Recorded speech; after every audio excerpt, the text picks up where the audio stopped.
과정평가용으로 간다고 하면 이제 많은 사람들이 우려하는 게 전기 자격증도 이제 나락으로 간다.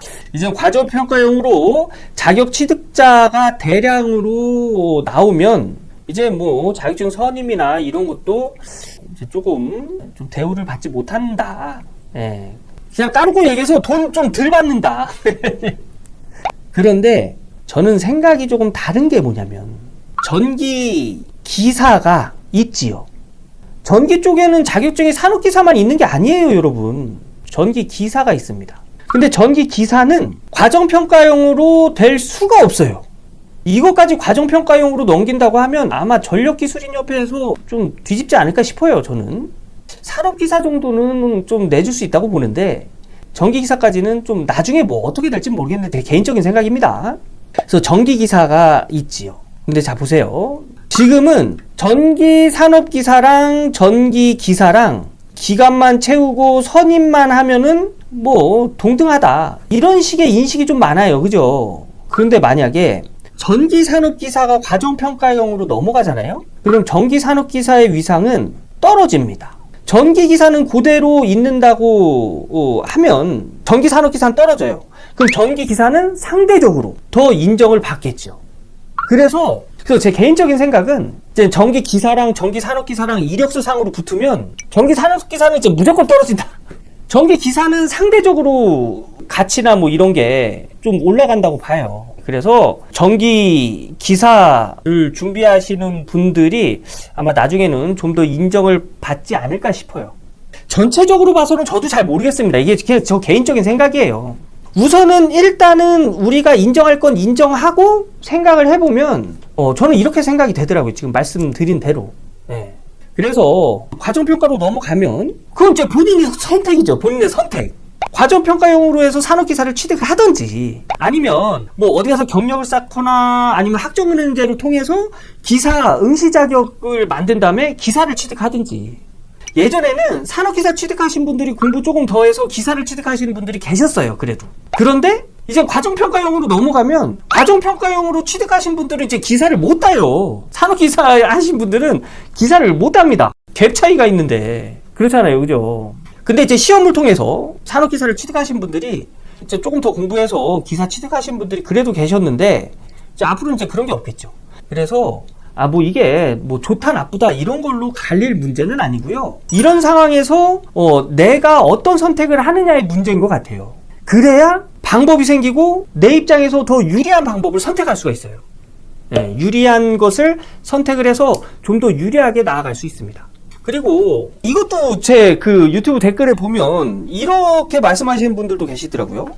이때까지 공부한 게 얼만데, 산업기사 이때까지 준비한 게 얼만데 과정평가용으로 보면 억울해서 어떡하나.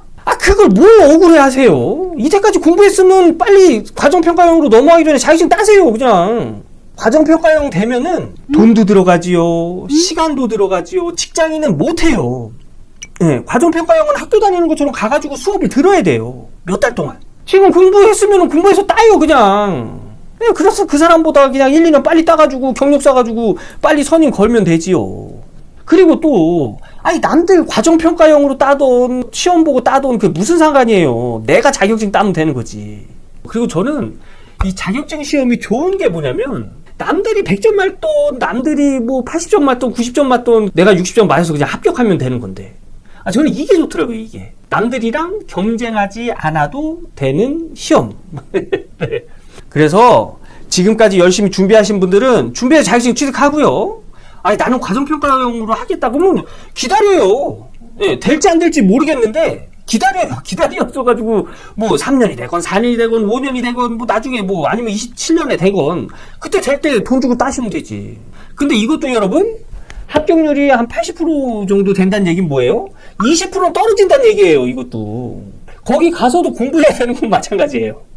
아무리 합격률이 80%다 해도 20% 안에 들면 떨어지는 거예요. 20% 안에 들면. 제가 이 얘기를 왜 말씀드리냐면 제가 이거 다 해봤거든요. 예전에 저 농협 다닐 때 고압가스 양성 수료 과정인가 해가지고 2주 동안 저기 천안에 있는 가스 연구소가 있어요. 거기 가서 2주 동안 먹고 자고 하면서 따가지고 왔거든요. 그런데 떨어지는 사람이 있어요. 아무튼 그때 이제 그런 거잖아요. 과정평가형이 몇 달 동안 이렇게 이제 거기서 이제 배운 다음에 하는 건데, 그렇게 떨어지시는 분 계세요. 계십니다. 거기 가서도 공부를 해야 된다는 얘기예요. 이래나 저래나 뭐 솔직히 혼자 공부하고 지금과 같은 이런 그 시험 보는 것보다는 좀 쉽겠지요. 쉽긴 쉬울 건데, 어차피 과정평가형으로 결정이 되면 그건 어쩔 수가 없어요. 거기 따를 수밖에 없습니다. 그게 불법이 아니잖아요. 그죠? 네. 그래서 거기에 맞춰서 이 상황에서 내가 이 전기 자격증을 가지고 좀 더 유리한 방향으로 일을 할 수 있는 걸 생각을 하셔야지, 괜히 그 과정평가형으로 넘어간다고 그거 괜히 욕하고 뭐하고 해봐야 본인만 손해입니다. 본인만 손해. 과정평가형의 취지 자체가 그렇게 나쁘고 법에 어긋나는 게 아니에요. 그렇기 때문에 받아들일 건 받아들이고, 또 이 상황에서 내가 불리한 거 있으면은 보완해서 더 유리하게 만들고, 그렇게 가야지요. 예.